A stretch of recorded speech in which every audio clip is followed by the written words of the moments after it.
Welcome back to Infidelity Tales Lab. We're incredibly grateful for your support. Before we begin today's tale, tell us, which city or country are you joining us from?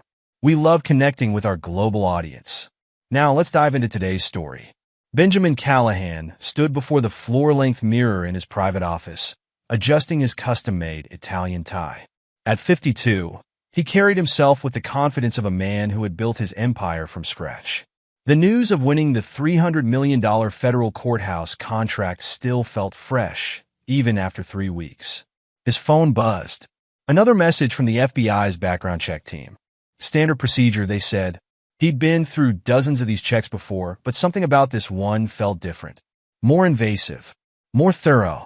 Mr. Callahan? His assistant's voice crackled through the intercom. Dr. Miranda Reeves from the FBI's Genetic Evidence Review Board is here to see you. She says it's urgent. Ben's jaw tightened. He hadn't expected them to send someone in person. Send her in. The door opened, revealing not just Dr. Reeves but another woman as well. Dr. Reeves was in her early 40s, wearing a conservative Navy suit that screamed federal employee. Her companion, however, carried herself differently. Special Agent Diana Winters had the hardened look of someone who'd spent too many years chasing shadows. Mr. Callahan, Dr. Reeves began, her tone carefully neutral. Thank you for meeting with us on such short notice. This is Special Agent Diana Winters. Ben gestured to the leather chairs across from his desk. Please sit. Though I must admit, I'm curious why my routine background check requires 2 federal agents. Agent Winters remained standing, positioning herself near the window. Her eyes never stopped scanning the room. This isn't about your background check, Mr. Callahan. At least, not directly. Dr. Reeves opened her briefcase, removing a thick file. Mr. Callahan, are you familiar with the first Western bank robbery of 1999? Of course. Everyone in Denver knows about it. $3 million stolen. 2 guards killed. They caught 2 of the robbers, if I remember correctly, and the third was never found, Agent Winters added, her voice carrying 2 decades of frustration. Until now. Ben's phone buzzed again. This time it was a text from his wife, Samantha, meeting Drew for lunch to discuss the new security contracts. Don't wait up tonight. He placed the phone face down on his desk. I'm not sure I understand what this has to do with me or my background check. Dr. Reeves laid out several documents. As part of the new federal contractor screening process, we collect DNA samples from both the primary applicant and their immediate family members. It's meant to identify potential security risks, foreign agents, criminal connections, that sort of thing. Yes, my wife and I both submitted our samples last week. Standard procedure, you said. What we didn't tell you, Agent Winters cut in, is that these samples are also cross-referenced with cold cases. It's a new initiative barely 6 months old. Ben felt his stomach tighten. And you found something? Dr. Reeves pushed a paper across the desk. We found a match, Mr. Callahan. Your wife's DNA matches evidence recovered from the first Western crime scene. The match is conclusive. The world didn't stop. Ben didn't gasp or cry out. Instead, he picked up the paper and read it carefully, his face revealing nothing. Have you arrested her? The 2 women exchanged glances. Agent Winters spoke first. Not yet. We needed to handle this carefully. Your wife's DNA isn't just connected to the robbery. It's connected to the murders. The 2 guards were executed at close range. I see. Ben's voice remained steady. And you're telling me this because? Because we need your help, Dr. Reeves explained. Your wife doesn't know we've made the connection. If we move too quickly, we could lose our chance to uncover the full extent of her involvement. There might be others. Ben thought about the text message on his phone, about his brother Drew, about 20 years of lies sleeping beside him every night. Others? Like who? That's what we need to find out, Agent Winters said. We're setting up surveillance, but we need you to act normal. Can you do that, Mr. Callahan? Ben allowed himself a small smile. Agent Winters, I've built $1 billion company by keeping my emotions in check. I think I can manage to have dinner with my wife. As if on cue, his phone buzzed again. Another text from Samantha. Drew says hi. See you tonight, darling. Across town, in the luxurious penthouse suite of the Brown Palace Hotel, Samantha Callahan was indeed with Drew, but they weren't discussing security contracts. Raymond Torres, watching through his long-range camera from the building opposite, captured every intimate moment of their goodbye. Same time next week? Drew asked, buttoning his shirt. Samantha finished applying her lipstick in the mirror. If we can, things might get complicated soon. The feds are sniffing around Ben's background check. They won't find anything, Drew assured her, wrapping his arms around her waist. I made sure of that 20 years ago, remembers? You were a rookie cop who managed to direct the investigation away from us, Samantha reminded him. But things are different now. These genetic screening programs are still new, Drew finished. And I have friends in the right places. Stop worrying. Raymond Torres zoomed in on their reflection in the mirror, capturing the worry that flashed across Samantha's face. In his earpiece, Agent Winter's voice crackled. Got everything? Every compromising moment, Torres confirmed. Though I'm not sure your brother-in-law will want to see these, Agent Winters. Ben Callahan isn't like other men, Winters replied. I want to see everything. Every betrayal. Every lie. He's not the type to look away. Back in his office, Ben was already proving her right. He sat alone now, studying the DNA report with cold precision. 20 years of memories played through his mind, recontextualized by this new information. The late-night meetings, the unexplained absences, the way she'd insisted on sending the twins to private school in Switzerland. His intercom buzzed again. Mr. Callahan? Thomas Chun is here to see you. Send him in. Chun entered cautiously, clutching a manila envelope. The private investigator had been hired by Ben's rivals to dig up dirt, but he'd found something far more explosive than corporate espionage. Mr. Callahan, Chun began, I think you should see these. Ben held up his hand. Let me guess. Photos of my wife and brother at the Brown Palace. Chin's surprise was evident. How did you know? Ben opened his desk drawer and pulled out his own file, much thicker than Chin's envelope. Because I hired someone better than you 6 months ago. Former CIA operative named Lisa Montgomery. She's very thorough. Then you know about the affair? I know everything, Mr. Chun. The affair. The information leaks to my competitors. The mysterious deposits into offshore accounts. What I don't know is why you're showing me this instead of your clients. Chun shifted uncomfortably. Because what I found goes beyond corporate espionage, Mr. Callahan. Way beyond. And I'm not comfortable being part of a cover-up. Admirable, Ben said, his voice carrying no warmth. What's your price? Excuse me? Everyone has a price, Mr. Chun. Name yours. In exchange, you'll turn over everything you've found to me and forget this conversation ever happened. Chun named a figure. Ben doubled it without blinking. Have the files on my desk by morning. All of them. If I find out you've kept anything back. He let the thread hang unfinished. After Chun left, Ben picked up his phone and dialed. Lisa, it's time. Execute the contingency plan we discussed. And Lisa, make sure you get everything. Every detail, every connection, every betrayal. I want it all. Understood, Lisa Montgomery replied. And your brother? Ben's voice turned to ice. Especially my brother. No one betrays family without consequences. The sun was setting over Denver as Ben gathered his things to leave. His phone buzzed one final time, a message from Agent Winters, surveillance in place. Remember, act normal? Ben smiled as he typed his response. Don't worry, Agent Winters. I'm very good at acting normal. It's how I built my empire. As he drove home, Ben thought about the courthouse he was designing. $300 million to build a monument to justice. How fitting that it would now serve as the stage for his own brand of justice. Samantha would be home soon, smelling of his brother's cologne, carrying 2 decades of lies in her designer handbag. Ben felt no anger, no hurt, no betrayal. Those emotions were for weaker men. Instead, he felt something much more dangerous. Purpose. The pieces were in motion now. The FBI, Lisa Montgomery, Thomas Chun, all playing their parts in a symphony of revelation and retribution. Ben had built his fortune by seeing patterns others missed, by planning 10 moves ahead while others played checkers.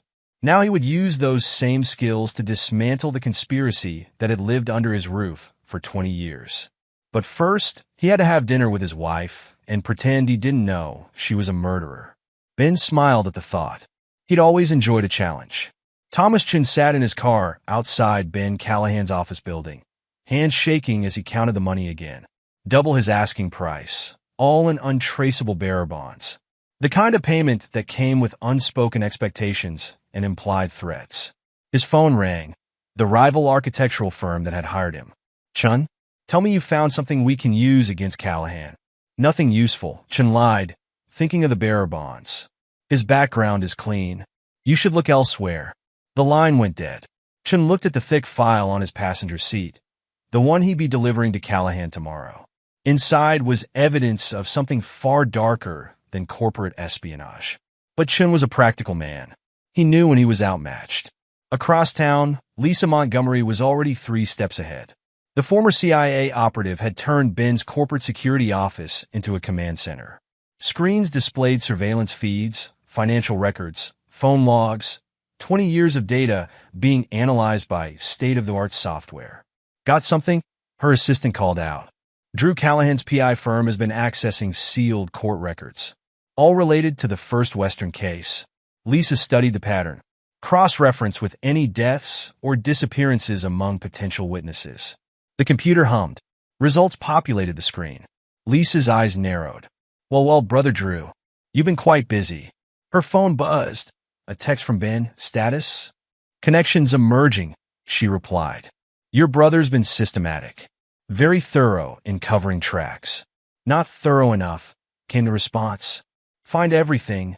In the FBI's Denver field office, Special Agent Diana Winters sat surrounded by 20 years of case files.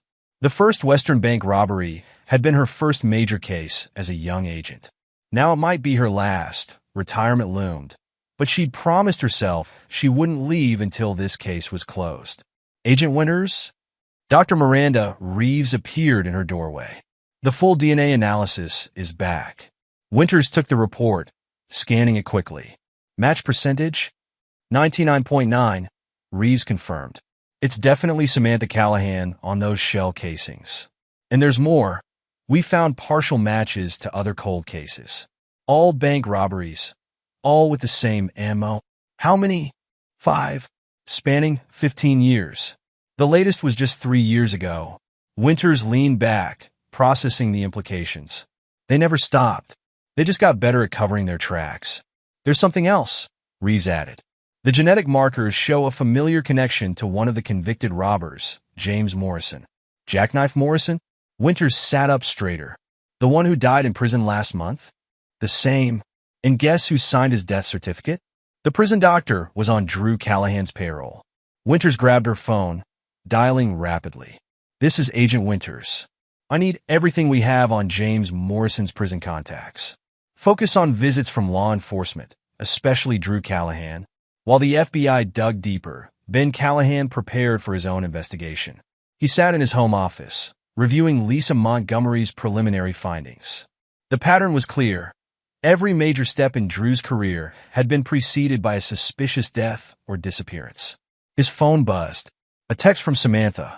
Working late. Don't wait up. Ben checked the surveillance feed on his tablet. His wife was indeed working her way through a bottle of wine with Drew at their usual hotel. The camera feed showed them huddled over documents, their intimacy speaking of decades of shared secrets. Sir? Lisa's voice came through a secure line. We've identified the offshore accounts. The money trail leads back to the original First Western robbery. And Drew's involvement? He was first on scene that day. Body cam footage shows him directing officers away from the service entrance. We've enhanced the video. A figure matching Samantha's description exited through that door 4 minutes later. Ben's jaw tightened. The murders? 2 guards. Both executed with professional precision. Military training, according to the ballistics report. Like the training my brother received before joining the police force, Ben noted coldly. Exactly. There's more. Drew's PI firm has handled security for 3 other bank robberies with similar MOS. All successful. No arrests. Keep digging. I want everything. Sir. Lisa hesitated. There's something else. About the twins. Ben's hand tightened on the phone. What about them? Their school's genetics class did a family tree project. The results, they're not your biological children. The silence that followed was absolute. When Ben finally spoke, his voice carried the chill of a mountain winter. How long have you known? The results came in this morning. Their science teacher, Dr. Sullivan, contacted the FBI directly. Does Samantha know we know? Not yet. But, sir, there's a genetic match to James Morrison. Ben absorbed this final betrayal with terrifying calm. Morrison, the convicted robber who conveniently died in prison just as this genetic screening program launched. Yes, sir. And Drew signed off on the death certificate. Of course he did. Ben stood moving to his wall safe. Inside was a file he'd kept for 20 years. Insurance, he'd told himself. Lisa, implement Protocol 0. Sir? That's the nuclear option. They killed for money, Ben said, his voice devoid of emotion. They killed to cover their tracks. They built their entire lives on betrayal and murder. Now they'll learn the true cost. Understood. What about the FBI? Let Agent Winters play her part. But remember, this ends on my terms. As Ben hung up, his home security system alerted him to Samantha's return. He could hear her in the kitchen, humming as she poured herself another glass of wine.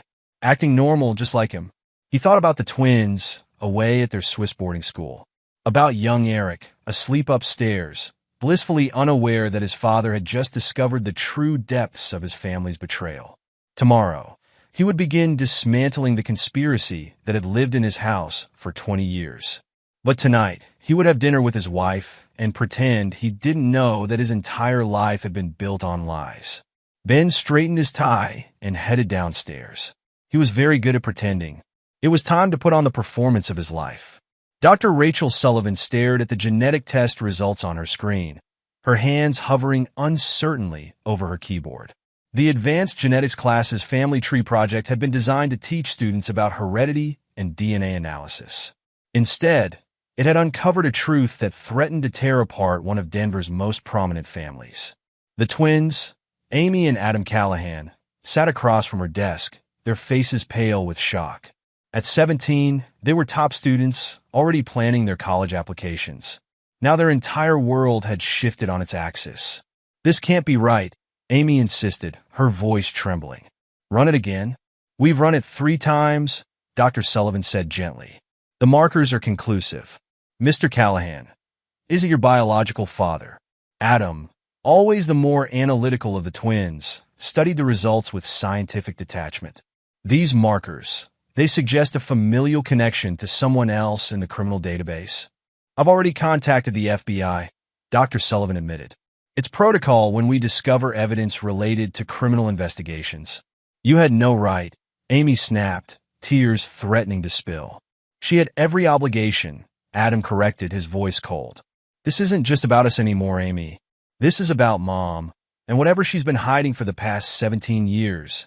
Down the hall, in the school counselor's office, 12-year-old Eric Callahan sat hunched over a drawing pad. Michael Brooks watched the boy's aggressive strokes with growing concern. The artwork had changed dramatically over the past few weeks. Tell me about this one, Eric, Brooks said, pointing to a particularly disturbing image. The drawing showed a family dinner scene, but each figure had been transformed into predatory animals wearing human clothes. It's nothing, Eric muttered, but his hand tightened on his pencil. Just something I saw in Dad's office. Your father's office? Brooks leaned forward. What did you see there? Eric's pencil snapped in his grip. Documents. Pictures. Things I wasn't supposed to see when I was getting his signature for the field trip form. What kind of pictures? Mom, with Uncle Drew? Eric's voice dropped to a whisper. They were at some bank. The pictures were old, but I recognized them. And there were maps, blueprints. Uncle Drew had them in his office too. When I visited last weekend, Brooks made a careful note. This wasn't the first time Eric had mentioned finding disturbing materials. How does that make you feel? Like everything's fake, Eric spat. Like everyone's wearing masks, pretending to be something they're not. In Ben's corporate office, Lisa Montgomery presented her latest findings. The boy's been drawing compulsively, mostly scenes involving duplicity and hidden identities. The school counselor thinks he's processing subconscious trauma. He's seen something, Ben concluded, studying copies of Eric's artwork. Drew's gotten careless, keeping evidence where a child could find it. Should we pull him out of school? No. Ben's decision was immediate. Let him continue his sessions with Brooks. The counselor's notes might prove useful later. His phone buzzed, a text from Amy. Dad, we need to talk. Something's happened at school. Before he could respond, another message appeared, this one from Adam. Don't tell Mom, but we know. About everything. Ben's jaw clenched. The genetic tests, he should have anticipated this complication. Lisa, give me everything on James Morrison's known associates from the First Western case. Focus on any connections to Samantha before the robbery. Already done, sir. Lisa handed him another file.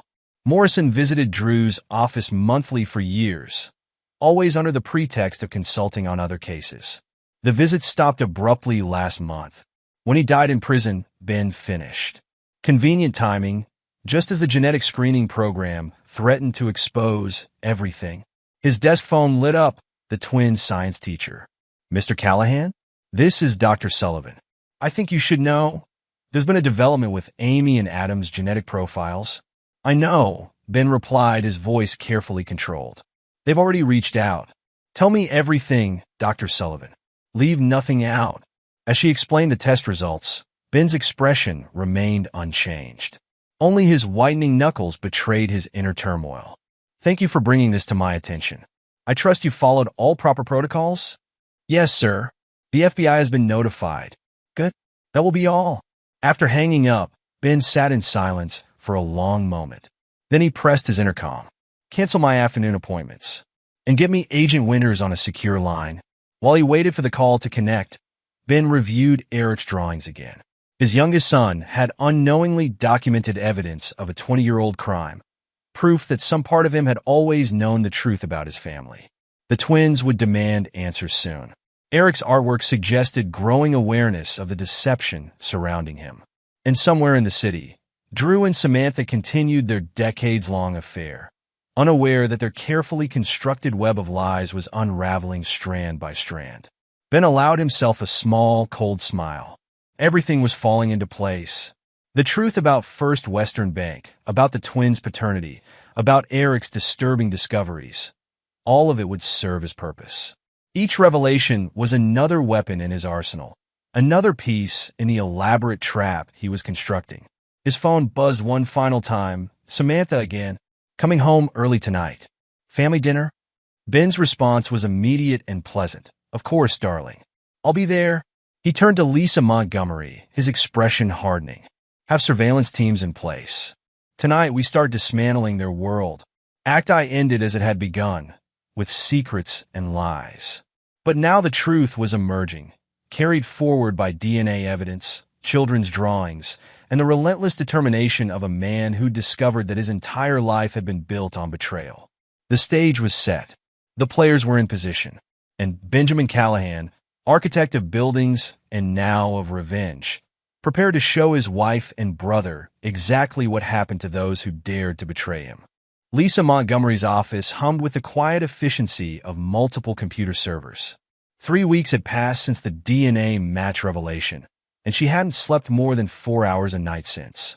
The former CIA operative's dedication to uncovering every detail of the First Western Bank case bordered on obsession. Her phone lit up, Ben Callahan's private line. Talk to me? Sir, you need to see this. Lisa pulled up the enhanced security footage on her main screen. Drew's dashcam from the day of the robbery. Watch the timestamp. The grainy video showed Drew's patrol car arriving at First Western Bank 3 minutes before the first 911 call. He knew, Lisa continued. He was already there, directing traffic away from the service entrance before anyone reported the robbery. Show me the service entrance footage. Lisa switched feeds. The black and white video showed a figure slipping out, face hidden but moving with familiar grace. Samantha, Ben said, his voice carrying no emotion. Enhance the bottom right corner. The image sharpened, revealing a distinctive detail, a custom-made Italian leather shoe, barely visible in the frame. Drew's shoes, Ben noted. He was inside during the robbery. There's more. Lisa pulled up prison visitation logs. Drew maintained regular contact with James Morrison, one of the convicted robbers. Monthly meetings under the guise of consulting on other cases. Ben's eyes narrowed. Morrison. The one who died conveniently just as the genetic screening program launched? Exactly. And here's where it gets interesting. Lisa displayed a series of financial records. Every month after these meetings, large deposits appeared in offshore accounts linked to Drew's PI firm. The amounts increased over time. Blackmail payments been concluded. Morrison knew something worth paying to keep quiet. A notification flashed on Lisa's screen. Movement at the prison. Sir, surveillance picked up Thomas Chun visiting Morrison's old cellmate. Put it on screen. The live feed showed Chun in the prison visiting area, speaking with a weathered man in his 60s. That's Miguel Ramirez, Lisa explained. Morrison's cellmate for the last 5 years. Ben watched the interaction with cold intensity. Chun's working both angles. Playing his own game. Should we intervene? No. Let him dig. He might uncover something useful. Ben's phone buzzed, a message from Agent Winters. The FBI's bringing in Gloria Kane. Lisa pulled up Kane's file. Retired detective. She worked the original case, suspected an inside job, but couldn't prove it. Kane kept unauthorized evidence copies, Ben revealed, including a partial voice recording from the bank's security system. Lisa's fingers flew across her keyboard. Accessing the FBI's analysis now. Voice recognition software gives an 85% match to Samantha. Promising, but not conclusive enough for court. Ben studied the waveform patterns. We need more. Sir? Lisa hesitated. There's something else. About Morrison's death certificate. Show me. The document appeared on screen. Drew signed off on it personally. His PI firm handled the investigation. Ruled it natural causes. Natural causes? Ben's laugh held no humor. How many other deaths has my brother investigated over the past 20 years? Lisa pulled up a new database. 4 suspicious deaths, all potential witnesses to First Western. Each one investigated by Drew's firm. Each ruled accidental or natural causes. Ben absorbed this information with terrifying calm. They've been systematically eliminating loose ends for 2 decades. Sir? Lisa brought up another alert. Chin's leaving the prison now. He's making a call. The surveillance system captured Chin's voice clearly. Mr. Morrison had a partner inside the bank. Someone who helped coordinate everything. And his cellmate knows who it was. Ben's expression remained unchanged. Forward everything to Agent Winters. But Lisa, he paused. Maintains separate copies. The FBI doesn't need to know everything we discover. Understood, sir. As Ben ended the call, Lisa turned to her most secure terminal. The algorithm she designed was finally finishing its analysis of 20 years of financial records, phone logs, and surveillance data. The pattern it revealed was devastating in its clarity. Drew hadn't just been first on scene by chance. He'd orchestrated the entire operation, using his position as a rookie cop to direct the investigation away from himself and Samantha. The 2 caught robbers had been convenient scapegoats, while the Real architects walked free. Lisa's phone buzzed, a message from her contact at the prison. Morrison didn't die of natural causes. Toxicology report shows traces of a sophisticated poison. Almost undetectable. She immediately called Ben. Sir, Morrison was murdered. Professional job.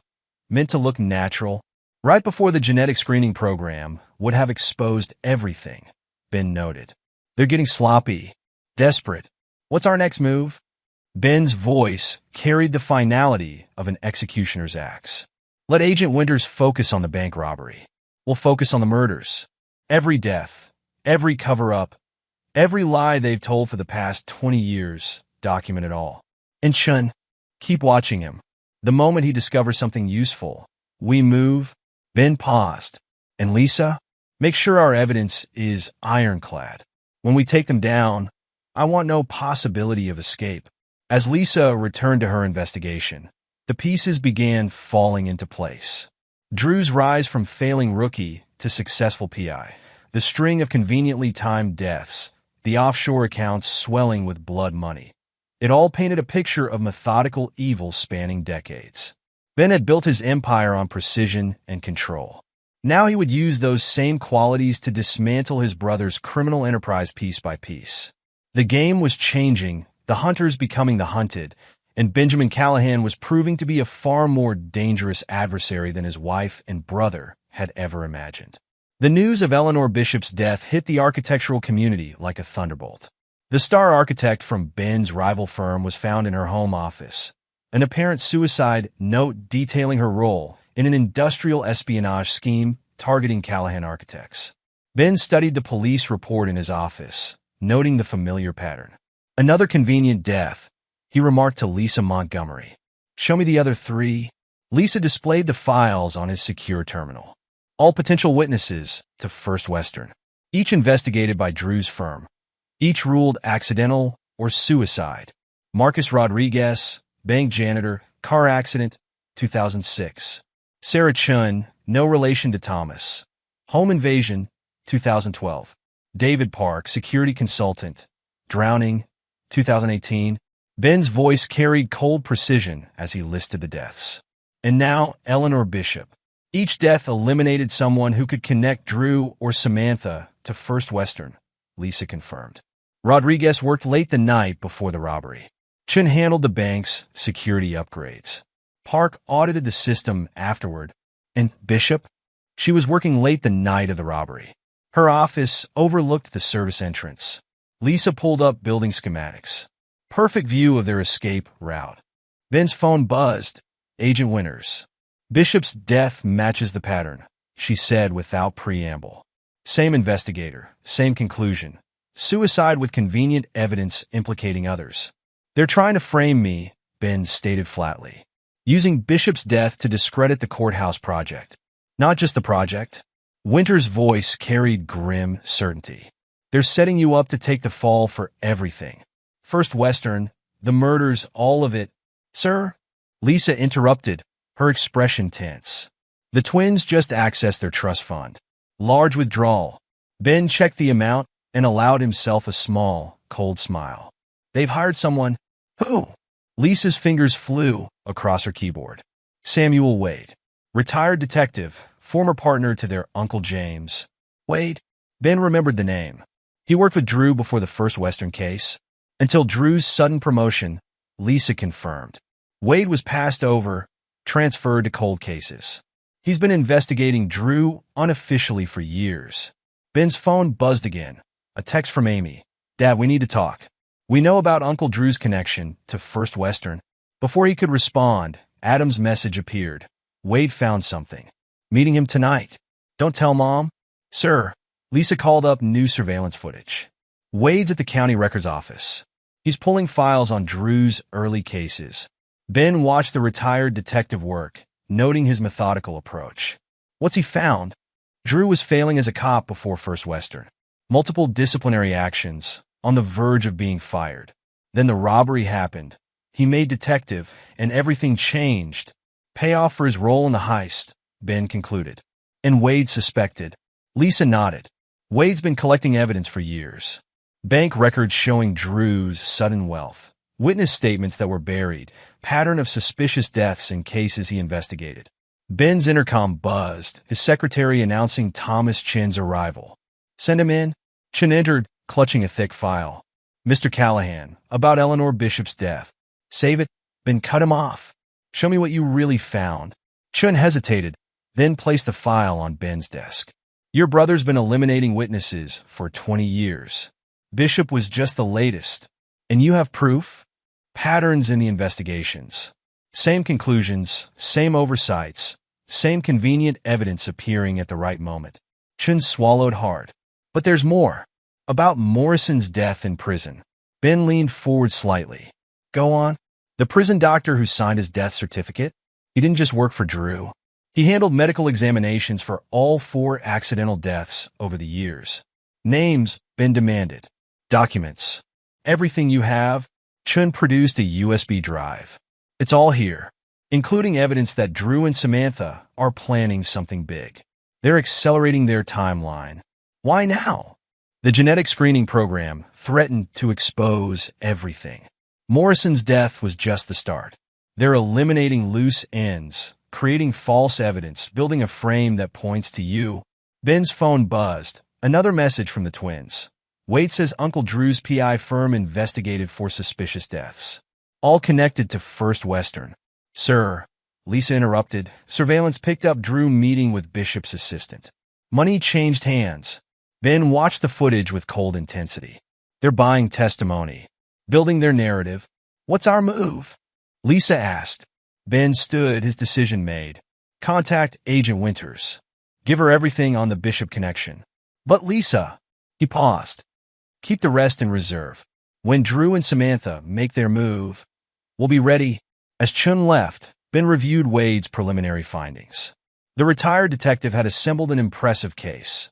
Drew's suspicious rise from failing cop to successful PI, the pattern of deaths surrounding First Western witnesses, the financial trail suggesting decades of payoffs. His phone buzzed one final time. Samantha, heard about Eleanor Bishop. Tragic news. Need to discuss the courthouse project tonight. Ben's response was measured, of course. Dinner at 8? He turned to Lisa. Have surveillance teams in place. Tonight, we learn exactly what they're planning. The pieces were moving faster now, the frame taking shape. But Benjamin Callahan had spent decades building his empire through careful calculation and ruthless efficiency. Now he would use those same skills to dismantle the conspiracy threatening to destroy him. The game was no longer about justice. It was about survival. And Ben intended to show his wife and brother exactly what happened to those who dared to underestimate him. Michael Brooks stared at the drawings spread across his desk, each one more disturbing than the last. Eric Callahan's latest artwork didn't just show family members as predatory animals. It included detailed floor plans, security layouts, precise measurements of a building the 12-year-old should never have seen. Eric, where did you find these? Brooks asked carefully. Uncle Drew's office.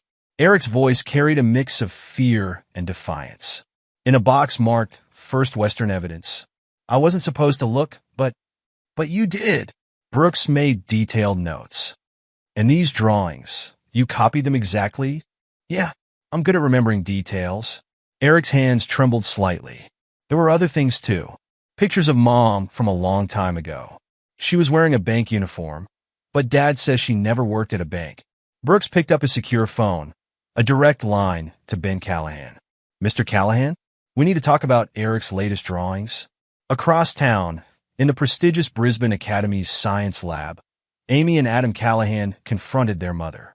The twins had chosen the location carefully, neutral ground with security cameras. Did you really think we wouldn't find out? Amy's voice shook with barely controlled rage. The DNA tests don't lie, Mom. Samantha maintained her composure, years of deception serving her well.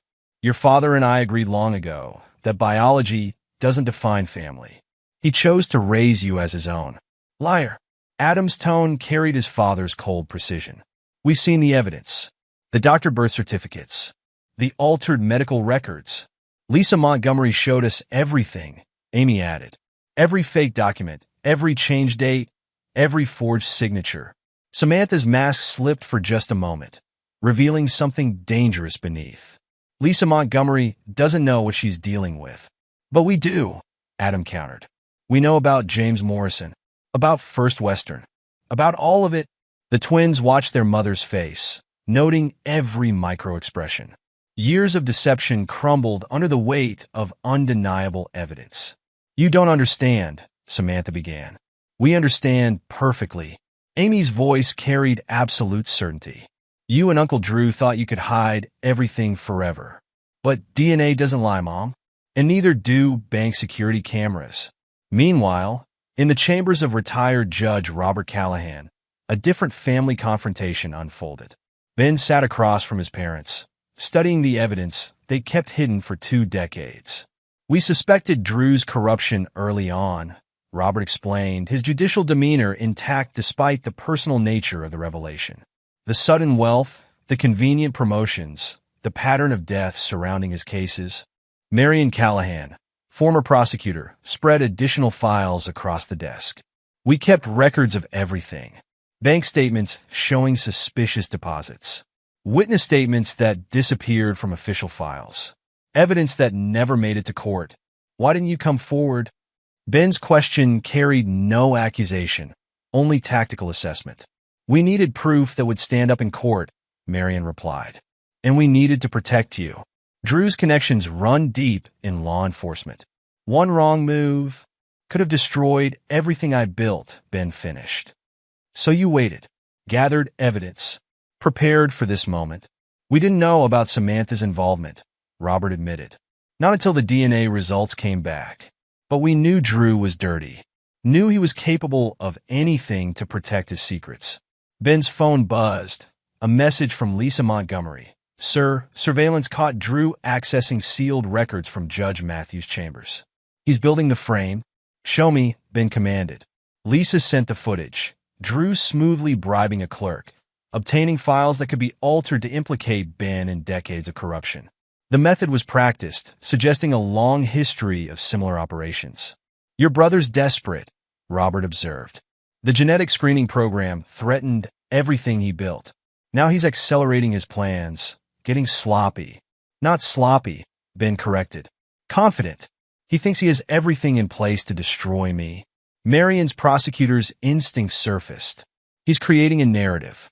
Using Eleanor Bishop's death, the courthouse project, the old First Western evidence, all to paint you as the mastermind, while positioning himself as the honest cop who discovered the truth.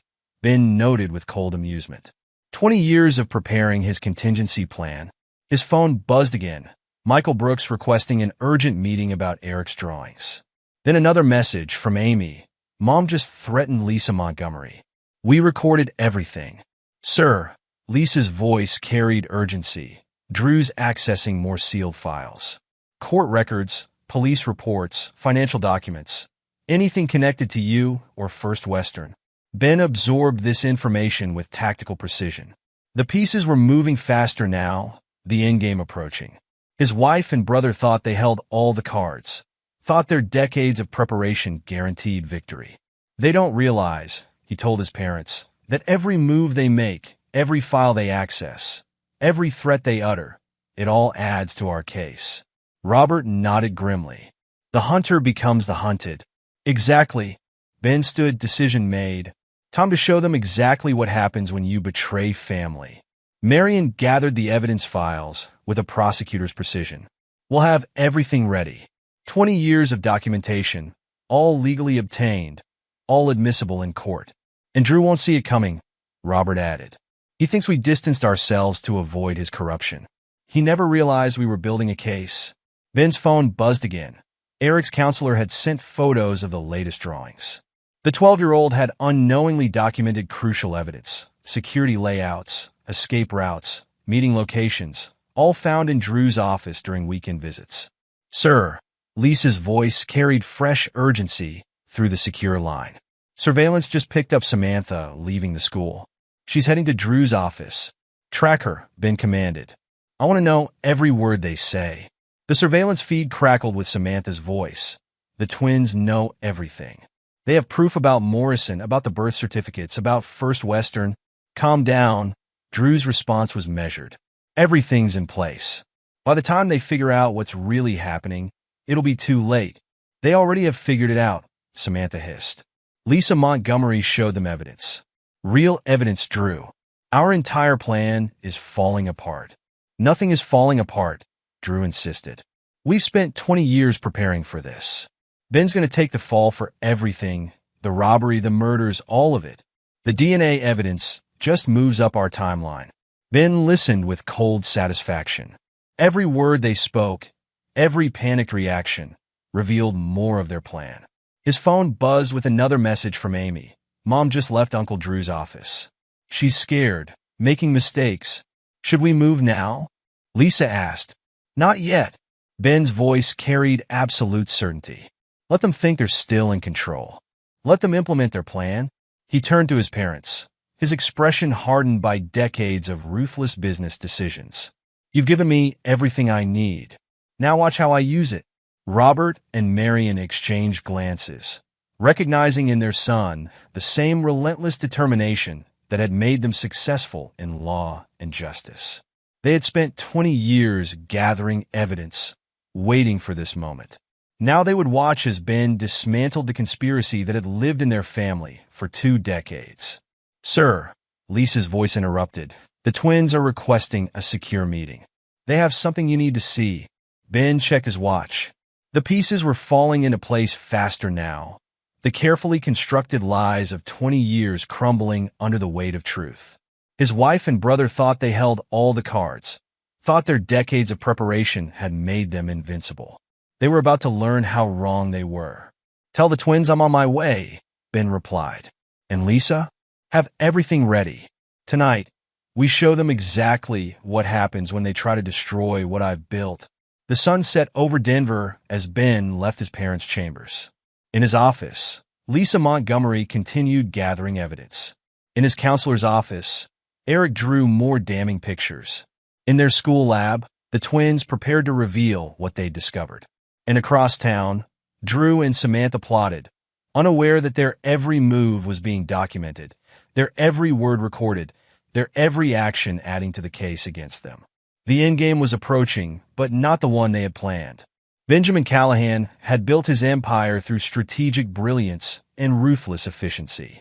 Now he would use those same qualities to destroy the conspiracy that threatened everything he had created. The frame they had spent decades constructing was about to become their prison. And Ben would show no mercy to those who had betrayed him, even if they carried his name.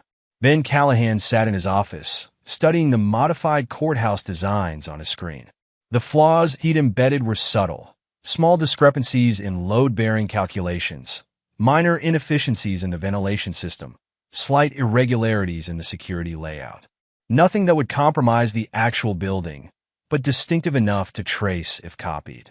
"They took the bait," Lisa Montgomery announced, entering with a tablet. Drew's firm just submitted consulting reports to 3 competing firms. "Each one highlights the exact issues we planted. Show me the transmission data," Ben commanded. Lisa displayed network logs showing the document flow, all routed through Drew's private servers.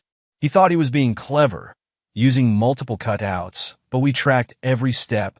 "Agent Winters is going to love this," Ben remarked, his voice carrying no trace of satisfaction, only cold certainty. "What else?" Surveillance picked up increased activity at a storage facility in Commerce City. Unit registered to one of Drew's aliases. Lisa pulled up satellite imagery. "He's visited 3 times this week, always between 2 and 4 a.m. Ben studied the facility's layout. "Show me thermal imaging from his last visit." The infrared scan revealed 2 distinct heat signatures. Samantha was with him, Lisa confirmed. They spent 47 minutes inside. "What are they moving?" "Based on their movement patterns and container sizes, documents." "Lots of them." Lisa switched to a different feed. "We also caught this." The enhanced image showed Samantha placing something in a wall safe. A thick manila envelope marked contingency. Ben's phone buzzed. "Agent Winters." "We've got them," she said without preamble. "Search warrant just came through for the storage unit. Strike teams ready." "Hold," Ben ordered. "Let them finish moving everything first. I want all the evidence in one place." "Time isn't on our side," Winters protested. "The genetic screening program has them spooked. They're accelerating their timeline." "Exactly as planned." Ben pulled up another document, the complete analysis of Drew's financial movements over the past month. They're liquidating assets, converting everything to untraceable cryptocurrencies, setting up their escape. "Sir," Lisa interrupted, "Drew just accessed the courthouse project files again. He's downloading the latest revisions." Ben allowed himself a small, cold smile. "Right on schedule. Agent Winters, coordinate with Lisa. I want every move documented, every file transfer tracked, every phone call recorded."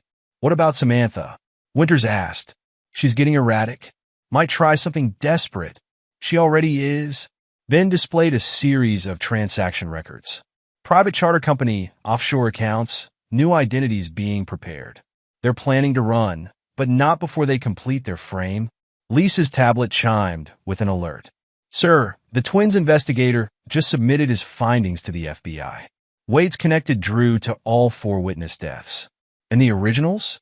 Secured in our private server, along with backup copies in 3 separate locations." Lisa's efficiency matched her CIA training. "Everything's ready for when they make their move." Ben's intercom buzzed, his secretary announcing Thomas Chin's arrival.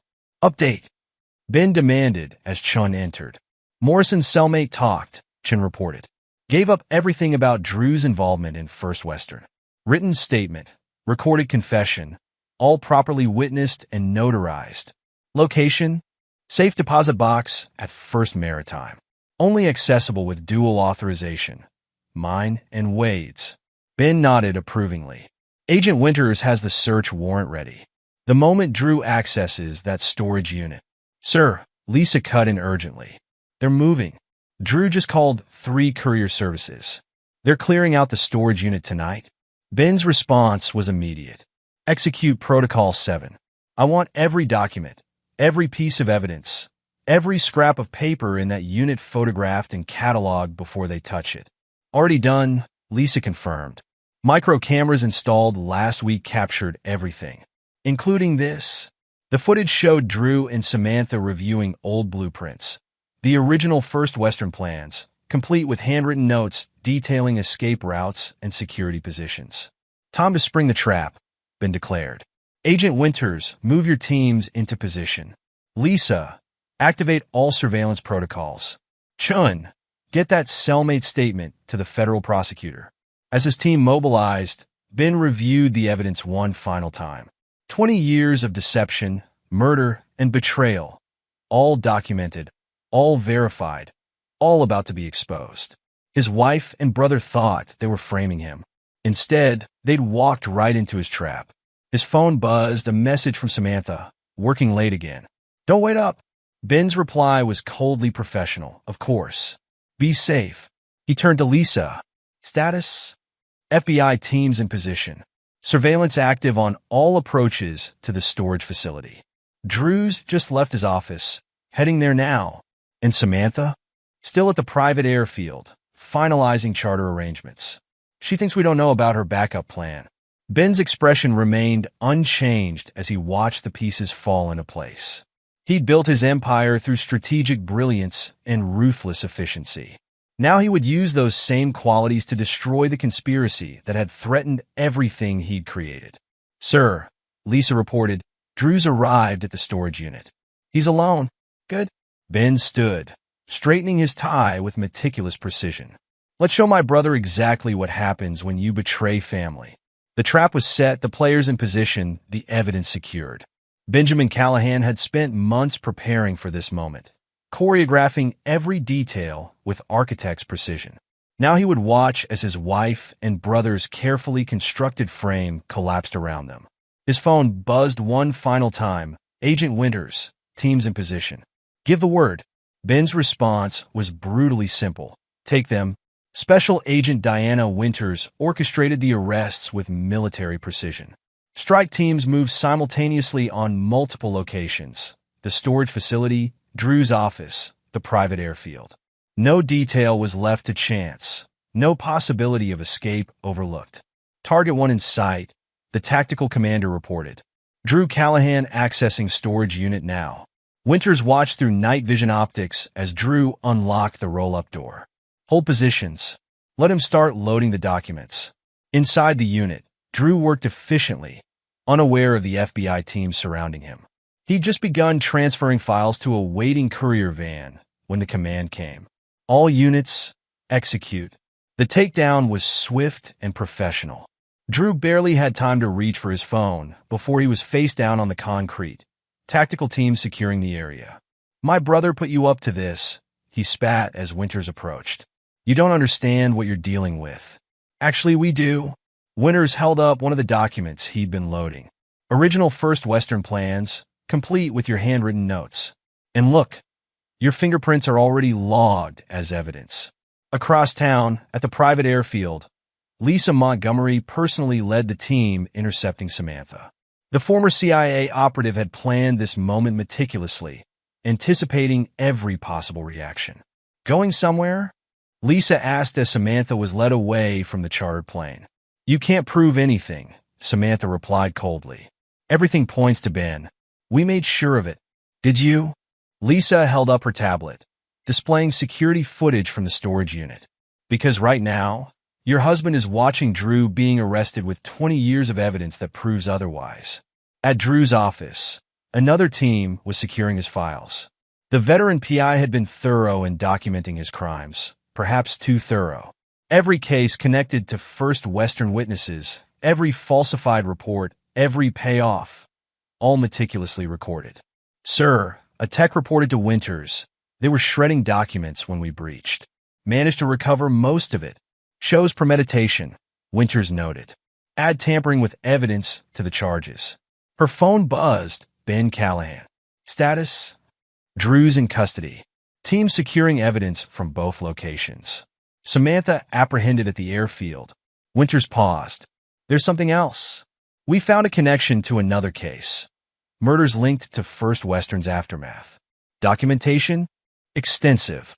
Drew kept records of everything.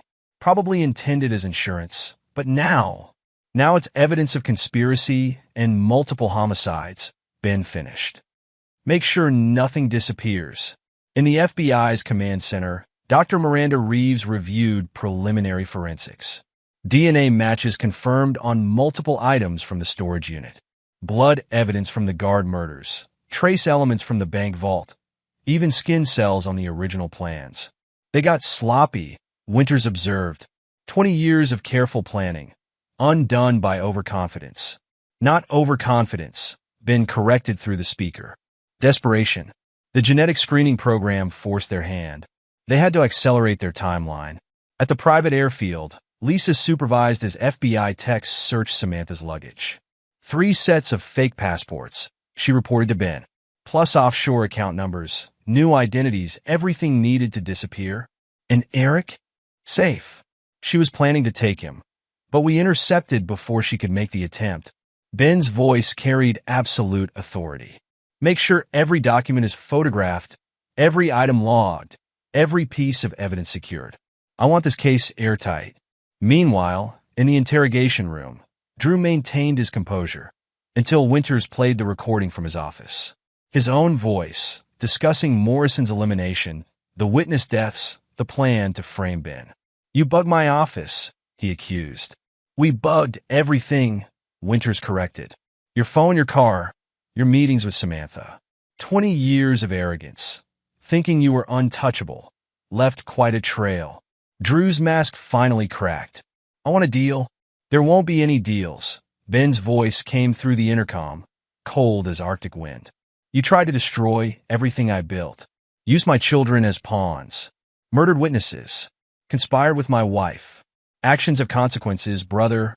In another interrogation room, Samantha faced Lisa Montgomery. Ben doesn't understand, she insisted. We did it for the family. Family? Lisa's laugh held no humor. You mean the family you betrayed? The husband you plotted against? The children whose lives you were willing to destroy?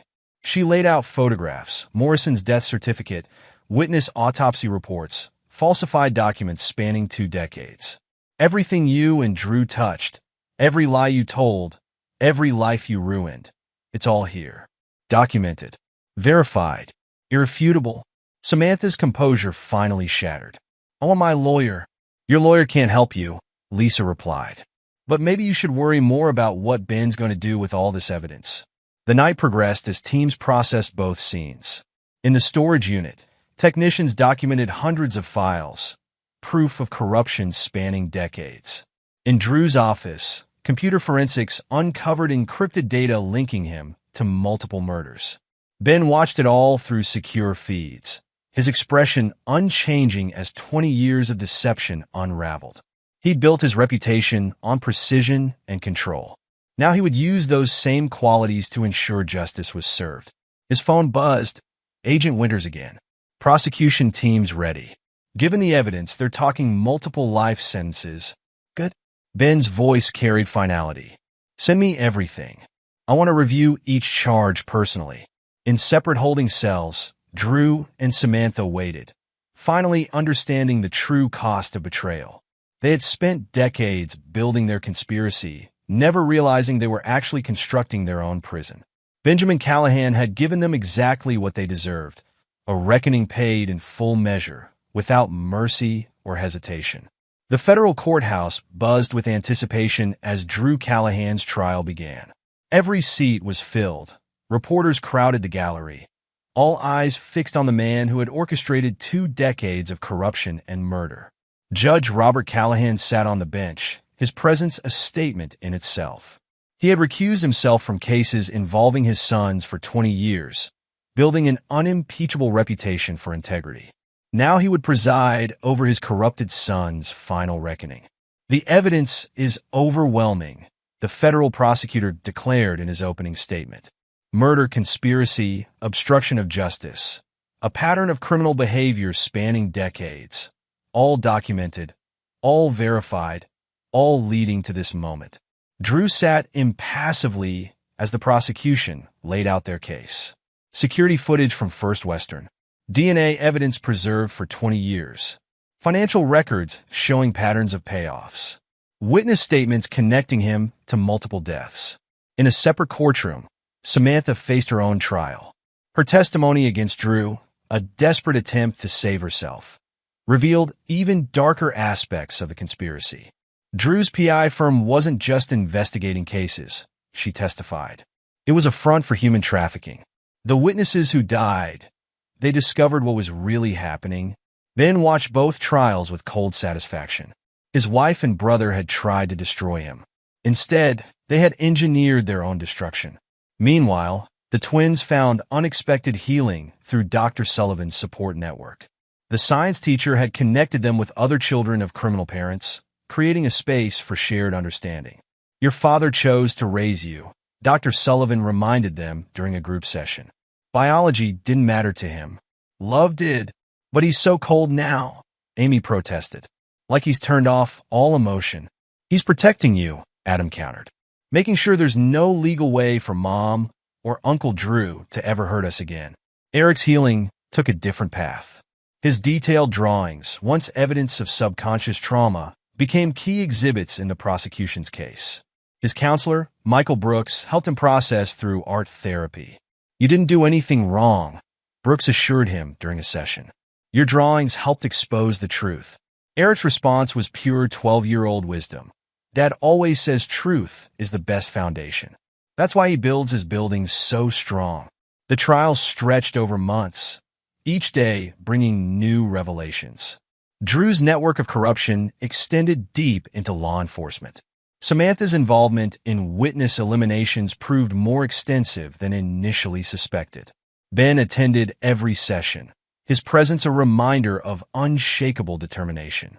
The courthouse project continued under his direction, each design element a testament to justice and consequence.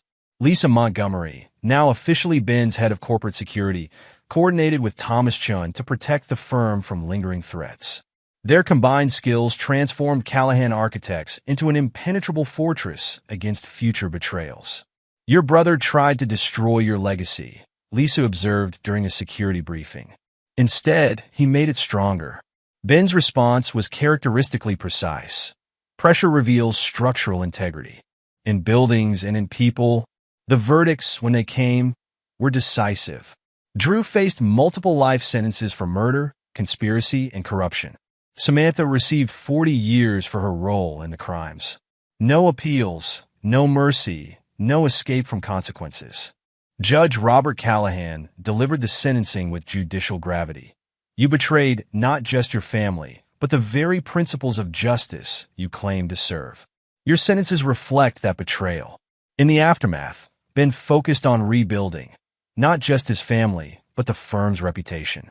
The courthouse project became a symbol of transformation, its design incorporating subtle references to truth and consequence. Special Agent Winters retired with the satisfaction of closure, but not before establishing a new task force focused on genetic cold cases. Dr. Reeves joined as chief medical consultant, their success with First Western revolutionizing forensic investigation. The twins gradually found their footing in the new reality. Their father's unwavering support, combined with Dr. Sullivan's guidance, helped them understand that family transcends biology.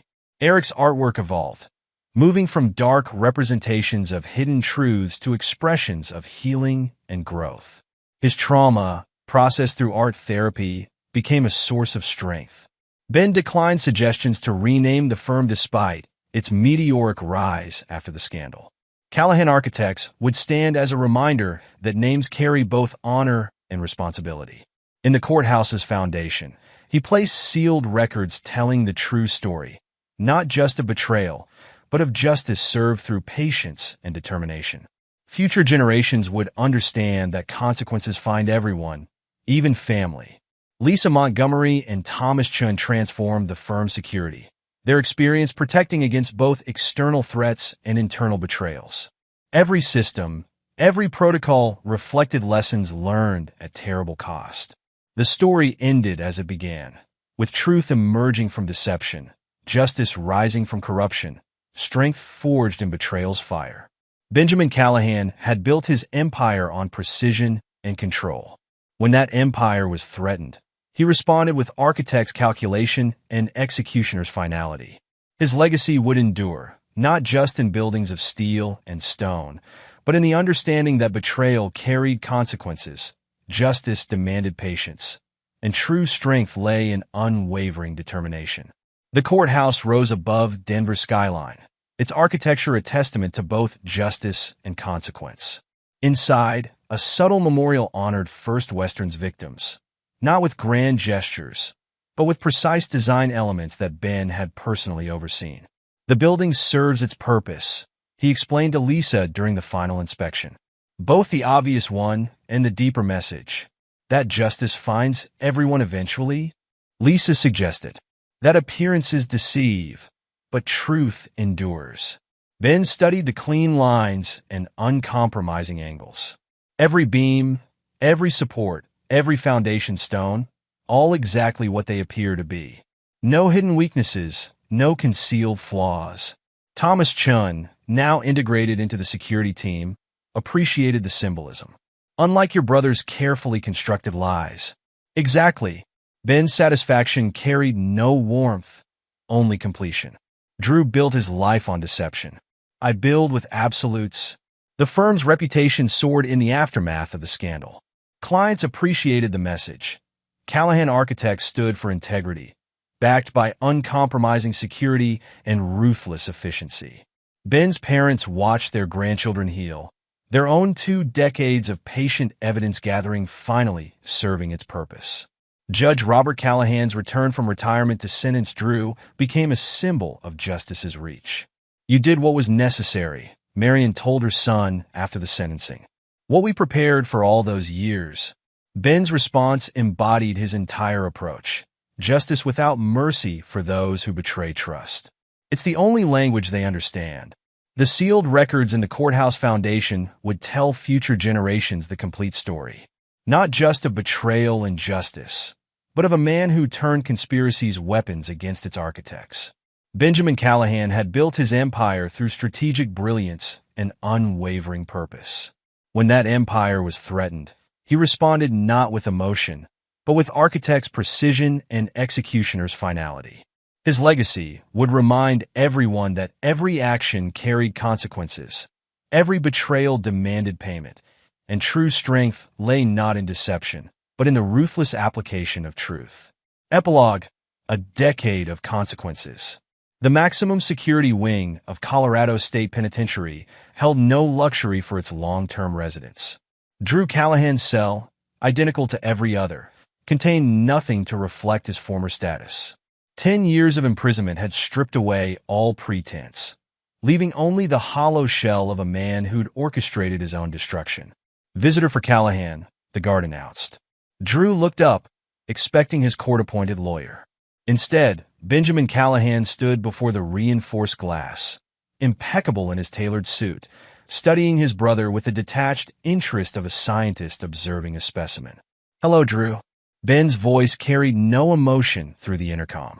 "Enjoying the consequences of your choices?" Drew's once confident demeanor had crumbled under a decade of confinement. "Come to gloat, brother." "No. I came to inform you that your latest appeal has been denied." Judge Morrison, no relation to your old friend Jackknife, was quite thorough in his review. Ben placed a document against the glass. "Your conspiracy with Samantha, the murders, the human trafficking network, all confirmed again. You'll die in here, Drew. Exactly as you deserve. And Samantha? Still serving her 40 years at Denver Women's. Though I hear she's not enjoying the company of other inmates who despise child endangerment." Ben's smile held Arctic frost. Apparently, attempting to kidnap Eric earned her some special attention. The past decade had transformed Eric Callahan from a traumatized 12-year-old into a promising young architect. His artistic talents, once expressing subconscious awareness of family betrayal, now designed award-winning buildings for his father's firm. Eric's graduation from MIT is next month, Ben continued, knowing each word struck like a blade. He's already revolutionizing our sustainable design division. The twins are managing international operations. Amy in London, Adam in Singapore. Family empires stronger than ever. Drew's hands trembled slightly. The children were innocent. Yes, which makes your willingness to destroy their lives even more unforgivable. Ben straightened his tie with meticulous precision. But they've thrived despite your betrayal. The Callahan name means something different now. Strength through adversity, justice through patience. Across town, in the federal courthouse Ben had designed, Lisa Montgomery conducted her monthly security audit. The building had become a symbol of architectural brilliance and uncompromising integrity, its design incorporating subtle reminders of justice's reach. The memorial wall is particularly effective, Thomas Chin noted, accompanying her inspection. Their combined security protocols had made Callahan Architects legendary for both physical and digital protection. Hidden in plain sight, just like the evidence was, the wall in question displayed the names of First Western's murder guards, alongside others who died protecting truth. Eleanor Bishop's name held a prominent position. Her death had helped expose the conspiracy's true scope. In her private practice, Dr. Rachel Sullivan had transformed her support network for children of criminal parents into a nationally recognized program. The twins' experience helped countless others navigate similar traumas. Your father's strength became your strength, she often told new participants. The Callahan twins proved that heritage isn't destiny. Amy and Adam had indeed proven that. Amy's London office specialized in historic preservation, transforming ancient buildings while honoring their integrity. Adam's Singapore operations pioneered sustainable megastructures, each design incorporating their father's principles of uncompromising quality. Special Agent Diana Winters, though retired, still consulted with the FBI's Genetic Evidence Task Force. Her work with Dr. Miranda Reeves had revolutionized cold case investigation, their success with First Western becoming a template for similar prosecutions. The DNA never lies, Winters told each new class of agents. But it's patience and precision that build an unshakable case. At Denver Women's Correctional Facility, Samantha Callahan's isolation unit offered ample time for reflection. Her testimony against Drew, intended to save herself, had only revealed deeper crimes. The human trafficking network, operated through his PI firm, led to additional charges against both of them. Her last visitor had been Ben, 5 years ago, bringing divorce papers and documentation of her complete disinheritance. The twins send their regards, he'd said, his voice carrying boardroom authority. They've legally changed their birth certificates to list unknown rather than maintain any connection to you. Judge Robert Callahan, though long retired, still received requests to speak about judicial integrity. His handling of Drew's case became required study in law schools, demonstrating how justice transcended family ties. Marian Callahan channeled her prosecutorial expertise into training a new generation of attorneys, using the First Western case to illustrate the importance of detailed documentation and patient investigation. The sealed records in the courthouse foundation remained untouched, waiting for future generations. Ben had ensured their preservation, hiring archival experts to protect the documents that proved truth's eventual triumph over deception. Back in the prison visiting room, Ben concluded his update with architect's precision. The genetic screening program that exposed your crimes? Now standard procedure for all federal projects. Dr. Reeves heads a global initiative, using DNA analysis to solve decades-old cases. You've won, Drew conceded, age and confinement evident in his voice. Destroyed everything we built. No. Ben's correction carried absolute certainty. You destroyed yourselves.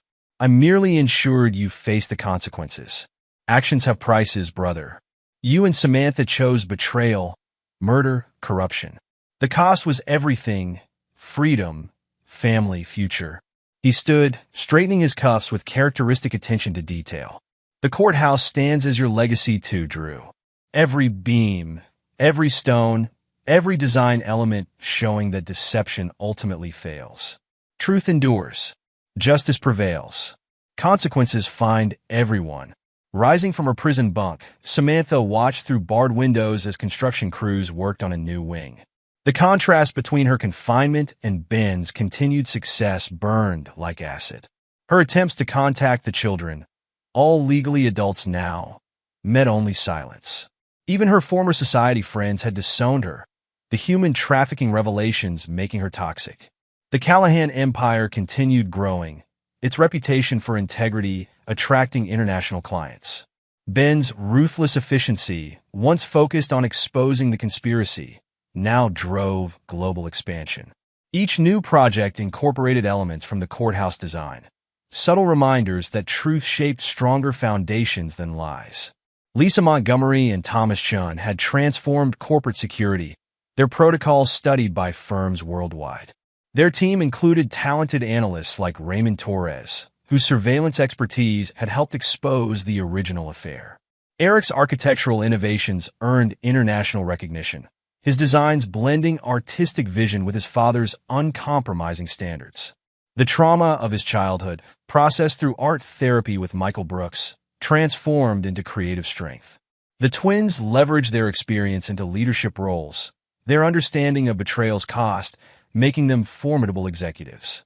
Amy's restoration projects and Adam's sustainable designs proved the Callahan name represented excellence and integrity. Special Agent Winter's task force solved dozens of cold cases using genetic evidence, each success honoring First Western's victims. Dr. Reeves' genetic screening protocols became international standards, preventing criminals from hiding behind respectability. Ben himself remained unchanged, precise, controlled, ruthlessly efficient. His empire grew not through deception, but through uncompromising quality and strategic brilliance. The betrayal that might have destroyed another man had only proven his strength. The courthouse stood as silent witness, its design declaring that justice found everyone eventually. In its foundation, the sealed records waited to teach future generations that truth emerged stronger through adversity, and consequences came to everyone who chose betrayal's path. Drew and Samantha's separate cells offered decades to contemplate their choices. Their attempt to destroy Ben had instead destroyed themselves, their corruption exposed, their freedom forfeit, their legacy one of failure and consequences. Benjamin Callahan had built his life on precision and control. When betrayal threatened that life, he responded not with emotion, but with architect's calculation and executioner's finality. His triumph lay not in revenge, but in ensuring justice, cold, precise, and absolute. The Callahan name endured, representing not the corruption Drew and Samantha had hidden, but the integrity Ben had upheld. Each new building, each expanded office, each innovative design declared that truth built stronger foundations than lies, and consequences found everyone who chose betrayal's path. And there you have it. Another story comes to an end. What did you think? I'd love to hear your thoughts in the comments below. If you enjoy this story, consider joining our community by subscribing. It means the world to us. For more stories like this one, check out the recommended videos on screen. And I'll see you there.